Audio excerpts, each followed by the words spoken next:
Good morning.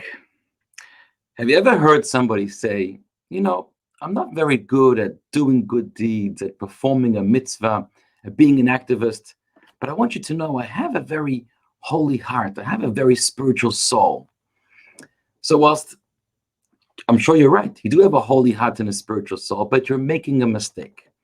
Because the Alter Rebbe says we cannot underestimate the power, the importance, the spirituality of engaging in our three garments of the behavior of our thoughts, our words, and our actions as they express our soul and the Torah.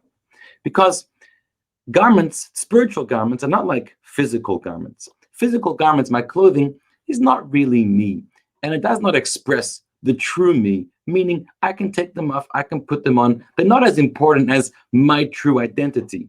However, when it comes to the spiritual realm, the spiritual garments of our behaviors, our thoughts, our words, and our actions, it's not just that the soul elevates our garments and make them holier, but even more than that, the garments actually elevate our soul and make our soul holier. Why is that? How is that? Because a soul, even though we studied and we learned that the soul is a part of God and comes from the highest levels of God's essence, nonetheless, at the end of the day, the soul has descended, it's evolved, it's developed, it's come down into this world, into your body, into your life. And at that point, it's become somewhat separate entity, like the offspring of God. So think about the metaphor of a child. It's true that a child is one with the parents, comes from the parents, but nonetheless, it's become a separate entity from the parents. However, when it comes to the garments, when it comes to engaging in the practice and the behavior of the performance of Torah through our mind, our thoughts, our words, and our behavior, we actually create a bond, a oneness with God that cannot be achieved even through our soul. How is that? Because when we think about or study or speak words of Torah or do a mitzvah or behave in a way that the Torah feels is appropriate, then we're actually connecting with the Torah. And the Torah is one with God. Meaning, as we studied, we are not one with our wisdom and our intellect. We may create wisdom, we may author a book or write something, wise, but that's not one with us. However, as Maimonides says, God and his wisdom are one. God is infinite, and the Torah and his wisdom is infinite. And therefore, accessing that infinite wisdom of the Torah through our performance, through our behavior, through our good deeds, creates a state of oneness with our Creator more than the unity of our soul with its Creator. How do we understand that? Isn't it that if God is infinite and God's Torah and wisdom is infinite, how is it that we finite human beings, through the limited capacities of our thoughts and our words and our behavior, as much as we try, we can only do to the extent of our physical limitations? How do we connect and attach ourselves in a state of oneness to the infinity of God? To explain that, the Alter Rebbe says something very groundbreaking here as well. And he says, when God created his Torah, created his wisdom, it wasn't that God lowered himself, diminished himself, and evolved, so to speak, God's light through the Torah, through his wisdom, but it's much more than that. God actually compressed himself. He squeezed all of himself, all of his essence into his Torah, into that wisdom. And so therefore, all of the expressions, all of the manifestations of that Torah are an expression of a compressed, squeezed state of the infinite God inside that Torah. And no matter how low that Torah comes down, meaning it comes down into our world, and the Torah comes down into a physical state, whether it's the scroll of the Torah, so it's the parchment and the ink that comes together, the holiness of that book, the sanctity of it is the sanctity of the infinite of the divine.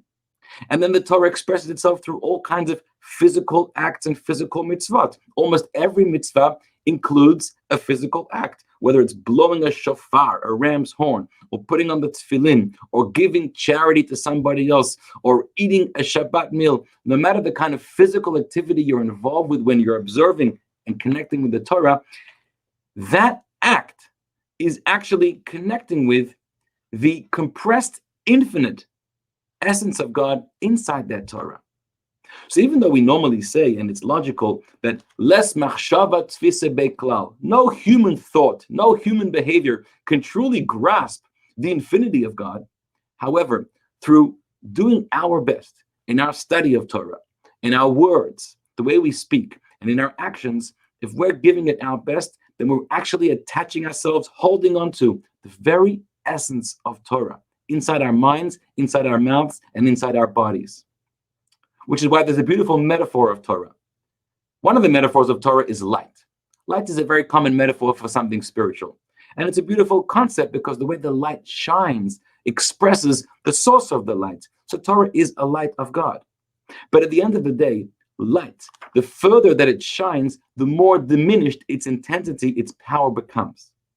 There's another metaphor for Torah. Intellect. So when I teach my intellect to a student, I'm trying to impart as much as I can of myself, of my mind to the student. However, I'm never going to be able to express and impart my full self, my essence. It's going to become somewhat diminished along the way. And then the way the student will understand it will be different, possibly in a lower state than the way I have it in my mind.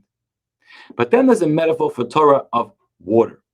And that's the metaphor that's very telling and descriptive to our point over here.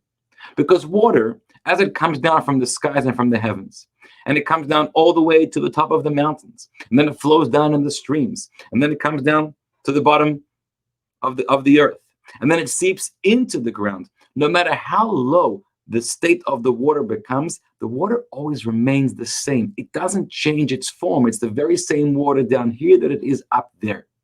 That's the metaphor being described in this chapter over here.